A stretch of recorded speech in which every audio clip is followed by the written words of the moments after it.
আসসালামু আলাইকুম। আমি এটিএম আব্দুল আহাদ। আমি কুষ্টিয়া ইসলামিক ইউনিভার্সিটি থেকে পড়াশোনা শেষ করেছি। আমি ব্যাচ ওয়ানে স্যারের কাছে ভর্তি হয়েছিলাম, কিন্তু আসলে যখন আমি ভর্তি হই তখন আমার থার্ড ইয়ারে ছিলাম আমি। সো আমি সৌভাগ্যবান ছিলাম যে ওই কোর্সটা ওই সময় আমি অনলাইনে পেয়েছিলাম। কিন্তু আমি ব্যাচ ওয়ানে শেষ করতে পারিনি। দেন আমি ব্যাচ টুতে ডিফার করি এবং আমি যখন আমার মনে আছে আমি যখন স্যারের কাছে প্রথম বলেছিলাম যে স্যার আসলে আমার খুব সমস্যা হচ্ছে, স্যার তখন ব্যাপারটা বুঝলেন যে আসলে আমার সি শার্পের যে বেসটা দরকার ছিল সেটা পরিপূর্ণ ছিল না, এবং স্যারের পরামর্শে আমি একটা গ্যাপ নেই এবং যখন আমি ব্যাচ টুতে ভর্তি হই তখন বিষয়গুলো আমার কাছে খুব ক্লিয়ার ছিল এবং তখন আমি বুঝতে পারছিলাম। এছাড়াও ব্যাচ টুতে যে ভাইয়ারা ছিলেন, বিশেষ করে এখন উপস্থিত আছেন সাজিদ ভাইয়া, রফিক ভাইয়া, জেরিন আপু ছিলেন, জাহিদ ভাই ছিলেন।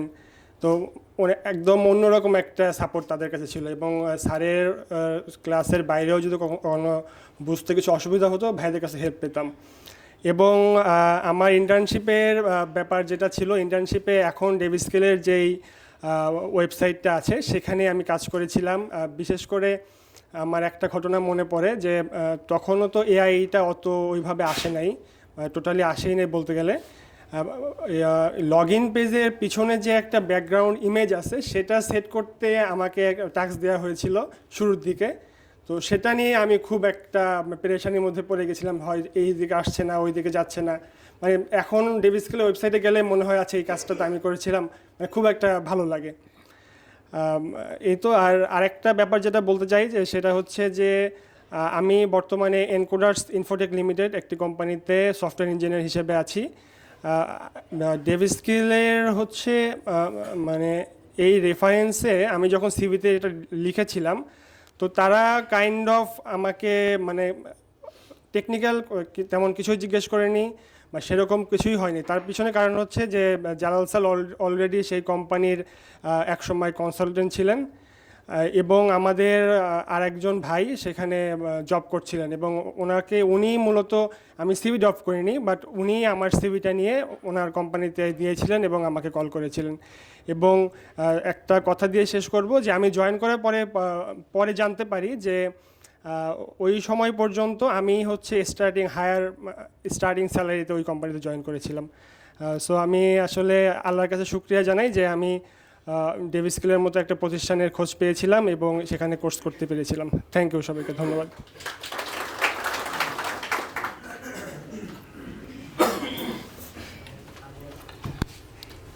আসসালামু আলাইকুম। আমি কেম রফিকুল আলম।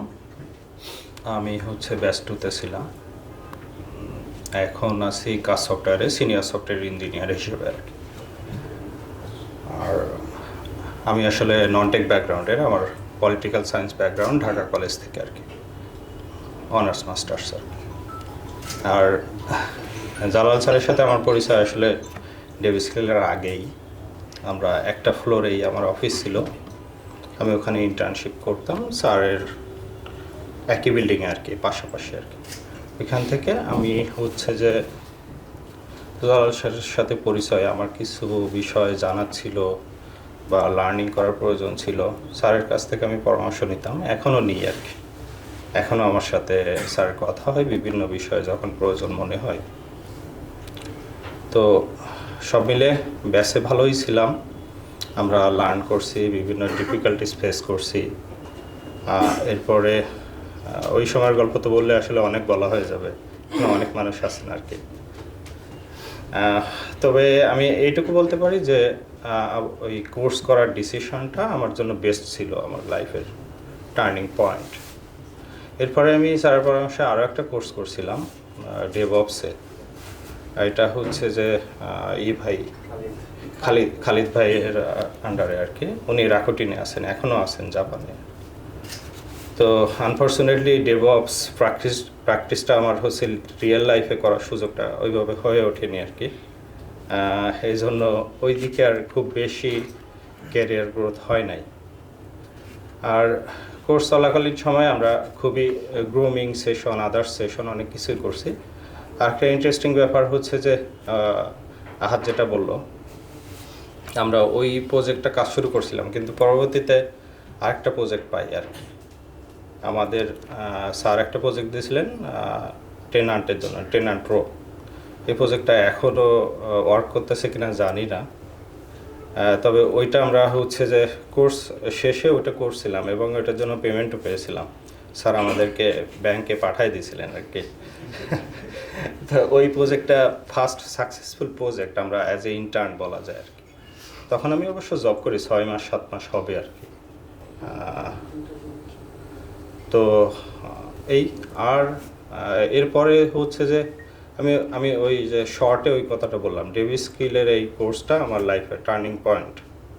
এটার জন্য আমি অনেক কিছুই শিখছি, যেগুলো কাজে লাগায় আসলে এই পর্যন্ত আসছি। যতটুকু আগাইছি আল্লাহ নিয়ে আসছেন, সেটা বলা যায় যে এখানে আরও অনেক কিছুই ছিল। তো জালাল স্যারের একটা ছিল আর কি, যে উনি আমাকে সবসময় যে পরামর্শটা দিয়েছেন যে কন্টিনিউয়াসলি লার্নিং করতে হবে। তো এটা চেষ্টা করি আর কি। হয়তো মানে আরও অনেক কিছু হতে পারতো, বিভিন্ন পারিপার্শ্বিক কারণে হয়তো আরও অনেক কিছু সম্ভব হয় নাই। এখানে আমার এক্স কলিগ আছে ইমতিয়াজ, আমরা এক টিমে কাজ করছি আর কি। তো আমাকে খুব ভালো জানে, ভালো চেনে আর কি। তো আর কোর্স চলাকালীন সময়ে একটা মেমোরি, সেটা হচ্ছে যে আমি একটা করছিলাম যে স্যার আমাদের একটা জিনিস দেখাই দিয়েছিলেন, হ্যাঁ, প্রজেক্ট কনফিগারেশন। তো তখন সিঙ্গেল প্রজেক্টে কনফিগারেশন, কিন্তু আমার মাথায় আসছে আমি একটা ব্লগ পড়ছিলাম, তো আমি দেখলাম যে মাল্টিপল প্রজেক্টে কনফিগারেশন করা হয়, যেটা আসলে রিয়েল লাইফ প্রজেক্টে হয় আর কি। তা আমি ওইটা করতে গিয়ে স্যার একটা ডেডলাইন ছিল, আমি ওইটা মিস করে ফেলছিলাম। মিস করে ফেলে স্যারের ফোন দিয়েছে যে স্যার এটা তো সাবমিট করার কথা ছিল, আমি তো কনফিগারেশনই শেষ করতে পারি নাই। তাহলে আপনি ওটা করতে গেছেন কেন? তো আমি বললাম যে করে তো ফেলছি, এখন এখানে বেঁধে গেছি, কি করা যায়। তো ঠিক আছে, আপনি ওইভাবে সাবমিট করে দেন, আমি দেখতেছি।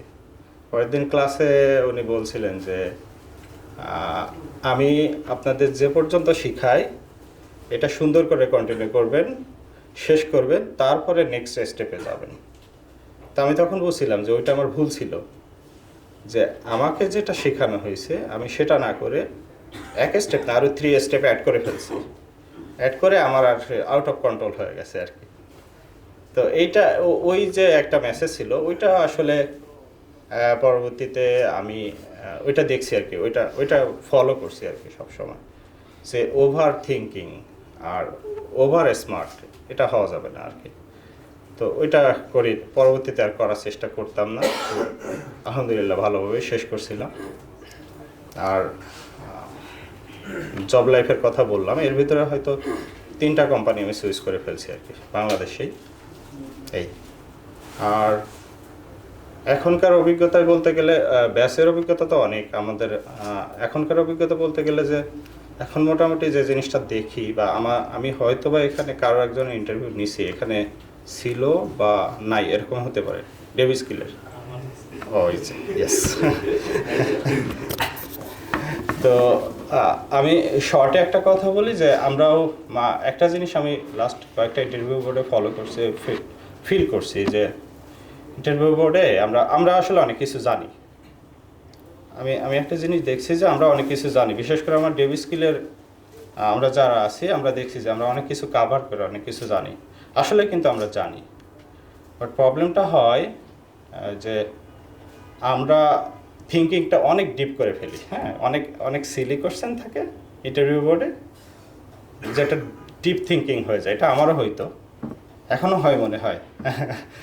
আমারটা তো আমি জাজ করতে পারি না, আরেকজনেরটা জাজ করা সম্ভব হয়।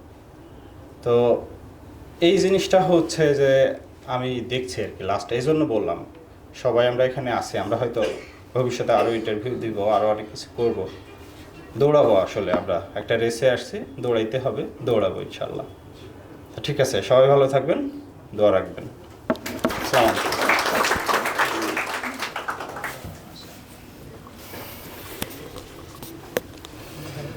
আসসালামু আলাইকুম, আমি সাজেদ খান, ব্যাচ 2 এর একজন স্টুডেন্ট ছিলাম। তা ডেভ স্কিলের আসলে বলতে হবে যে আমি ডেভ স্কিলের স্টুডেন্ট হই অ্যাক্সিডেন্টলি। হঠাৎ করে একদিন ফেসবুক স্ক্রল করতে করতে ডেভস্কিলের একটা মেবি স্পন্সর্ড আর কোনো কেউ একজন শেয়ার দেওয়া ছিল, তখন ডেভস্কিলের ওই যে কম্পাইলার দিয়ে কন্টেস্ট হতো আর কি। তা কন্টেস্টে ওখানে অনেকে কমেন্ট করছে, ওখানে দেখলাম জালাল ভাইয়ের সাথে পরিচিত হলাম, যে জালাল জুদ্দিন নামে একজন সফটওয়্যার ইঞ্জিনিয়ার আছেন, উনি এটা ডেভস্কিল দেওয়া শুরু করেছেন আর কন্টেস্ট হয়। তা আমার ব্যাকগ্রাউন্ড সিএসসি হলেও প্রোগ্রামিং লাইনে ওভাবে আমি জড়িত ছিলাম না। আমি ইউনাইটেড ইউনিভার্সিটি থেকে অনার্স মাস্টার্স করেছি সিএসসিতে, আর তারপরে জবে ঢুকে যাই। প্রথমে একটা সফটওয়্যার ফার্মে ঢুকেছিলাম জুনিয়র সফটওয়্যার ইঞ্জিনিয়ার হিসেবে, দেন একটা আইএসপিতে ছিলাম সিস্টেম ইঞ্জিনিয়ার হিসেবে। তা মেনলি আমি সিস্টেম ইঞ্জিনিয়ারিং এবং সিস্টেম অ্যাডমিনিস্ট্রেশন, লিনাক্স সার্ভার এগুলো নিয়ে বেশি কাজ করতাম এবং এগুলো বেশি কমফোর্ট ফিল করতাম। এবং প্রোগ্রামিং লাইনে অত মানে একাডেমিকলি যতটুকু করা দরকার পাস করার জন্য বা করার জন্য ওভাবেই ছিলাম আর কি। তারপর যখন জবে ঢুকলাম, জবে ঢুকে গেলে আমাদের সমস্যা হচ্ছে মেন ইন্ডাস্ট্রি, সফটওয়্যার ইন্ডাস্ট্রি থেকে বা আইটি ইন্ডাস্ট্রি থেকে আমি দূরে ছিলাম। আমার ছিল প্রথম জবটা ছিল মানে একটা কী বলবো, এটা এনজিও। তো এনজিওতে জব করতে গেলে দেখা যায় যে হয়তো আইটিতে ছিলাম, সফটওয়্যার ডেভেলপ করতেছি, ডেভেলপমেন্ট করতেছি, কিন্তু দেখা যাচ্ছে যে মানে কোর যে প্রোগ্রামিংটা ওরকম হচ্ছে না, সব কাস্টমাইজেশন টাইপের আর কি। শেখা হচ্ছে না, ক্যারিয়ার গ্রোথ নাই। বেতন মোটামুটি স্টার্টিংয়ে ভালো ছিল, এর জন্য ঢুকে গেছি, বুঝি নাই আর কি। যাই হোক, ওখানেই আমি বেশ কিছুদিন করার পরে ডেভস্কিলের স্যারের সাথে পরিচিত হলাম। দেখলাম যে ওনারা তখন ফার্স্ট ব্যাচ অফার করছে, স্যার যে বললো যে প্রথম ব্যাচের স্টুডেন্ট অফার করতেছে অনলাইনে ক্লাস। তারপর অনলাইনে ক্লাসটা আমার একটু লাগলো যে কোর্স করতে গেলে অনলাইনে কতটুকু হবে, কীভাবে কী হবে, মানে ক্লাসে বোঝেই তো অনেক কিছু বোঝা যায় না বা অনেক কিছু ক্যাচ করতে পারে না, তা অনলাইনে কত দূর হবে হবে। তবে স্যারকে একদিন ফোন দিলাম, ফোন দেওয়ার পরে স্যার বললো যে না, অনলাইনে আমাদের হবে, যে আপনি করে দেখেন। স্যার মনে প্রথম দিকে 2টা ফ্রি ক্লাসে সুযোগ দিত, প্রথম দিকে সুযোগ দিত। তা 2টা ক্লাস করলাম, ভালোই লাগলো। সবচেয়ে বড় যে স্যারের যে প্রেজেন্টেশন এবং যে ইনস্ট্রাকশনটা খুব ক্লিয়ার এবং বাস্তবমুখী কথা বলতো। কোনো রকম যে এখানে করলে কোর্স করলে এই হবে, হ্যাং করেঙ্গা ত্যান করেঙ্গা, এইসব ধরনের কথা নাই। এবং ক্যারিয়ার যে অ্যাডভাইসগুলো দিত এগুলো বাস্তবমুখী, যে আমার এখানে কোর্স করলে যে আপনি চাকরি পাবেন তা না, আবার আপনি কোর্স করলে যে আপনি আমি স্যারে অনেক রিমোটলি অনেক বিদেশি জবে সফটওয়্যার ইঞ্জিনিয়ারে কাজ করেছেন, যে আমার মতো হতে পারবেন তেমন না, যে আপনাদের পরিশ্রম করতে হবে, আমি গাইড করব এবং আপনারা যদি পরিশ্রম করেন আমার গাইড অনুযায়ী পারবেন। সবচেয়ে মেন যেটা আমরা পরিশ্রমী ছিলাম না, আমি সেকেন্ড ব্যাচের স্টুডেন্টে ছিলাম, আমি মনে হয় সবচেয়ে কম পরিশ্রমী ছিলাম। যাই হোক, আর আমার এজটাও একটু অনেক বেশি ছিল, কারণ তখন আমি স্যারের কাছে সেকেন্ড ব্যাচে অ্যাডমিট হই, তখন আমার অলরেডি 10 বছরের এক্সপিরিয়েন্স জবের। তো সব কিছু মিলিয়ে পরিবার ফ্যামিলি মিলিয়ে পড়ালেখা নতুন করে শুরু করা একটু টাফ হয়ে যাচ্ছিল। তারপরও লেগে থেকেছি, আল্লাহর মতো সব কমপ্লিট করেছি। স্যারের প্রতিটা জিনিস, যেমন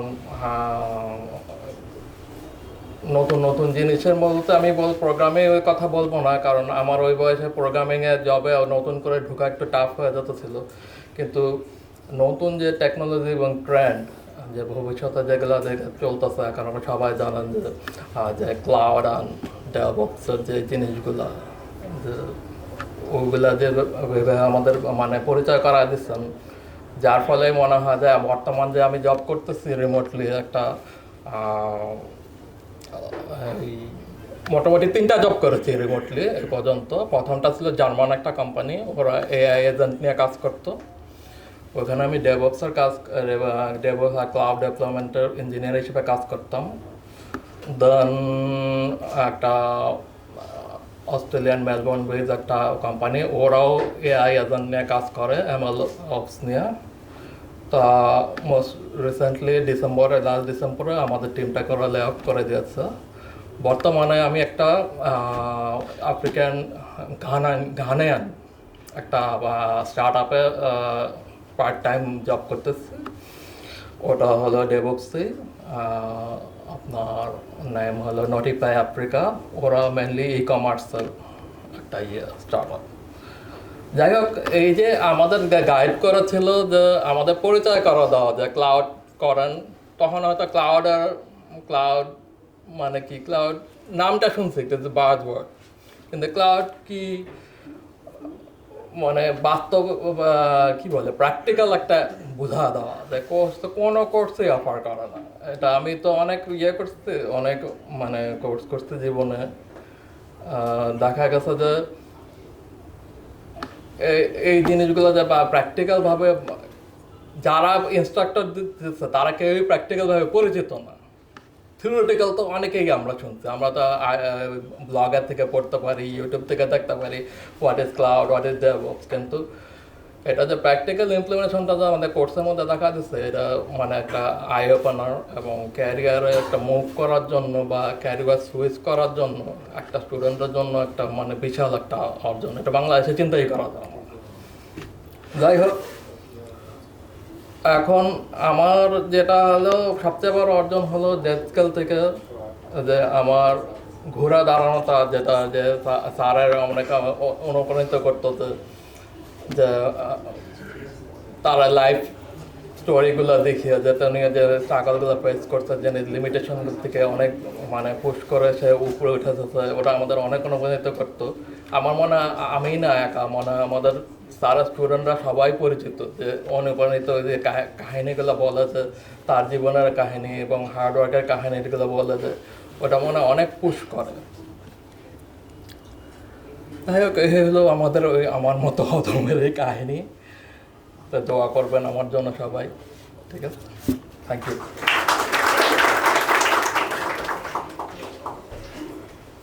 ধন্যবাদ। ব্যাচ 1-2 থেকে আমরা বেশ কিছু ডিটেইল অভিজ্ঞতার কথা জানলাম। আশা করি এই জিনিসগুলো রিপিট হবে, তো আমরা রিপিটেশনের দিকে যাব না, কারণ আপনাদের সবারই অলমোস্ট এই অভিজ্ঞতাগুলো কোর্স করতে গিয়ে হয়েছে। তো যাই হোক, আমরা আমাদের আবার একটা সময়েরও একটা ইস্যু আছে। 8টার ভিতরে আমাদের হচ্ছে গিয়ে র্যাপ আপ করার প্ল্যান ছিল, হয়তো আমরা হালকা এক্সটেন্ড করতে পারি। তো যাই হোক, আমাদের প্রত্যেকটা ব্যাচের স্টুডেন্টদের পরিচিতি হওয়াটা জরুরি। তো এবং আমরা আমাদের কিছু এক্সপিরিয়েন্স এখানে যদি একটু 5 লাইনে হচ্ছে গিয়ে যদি এক্সপ্লেন করতে পারি তাহলে খুব ভালো হবে, 2-1 লাইনে বা 1-2 মিনিটের ভিতরে। তো তাহলে আমাদের ব্যাচ 3-তে কারা আছেন? 3 একটু চলে আসেন স্টেজে। আর আমরা একটা মানে ব্যাচ 3 এর স্টুডেন্টরা যখন দাঁড়াবে তখন একসাথে একটা ছবি নিয়ে নিতে পারি কিনা। 1-2 এর আমরা না হয় লাস্টের দিকে আবার আলাদা করে একটা ছবি নিয়ে নিলাম, যেহেতু ওটা মিস হয়ে গেছে।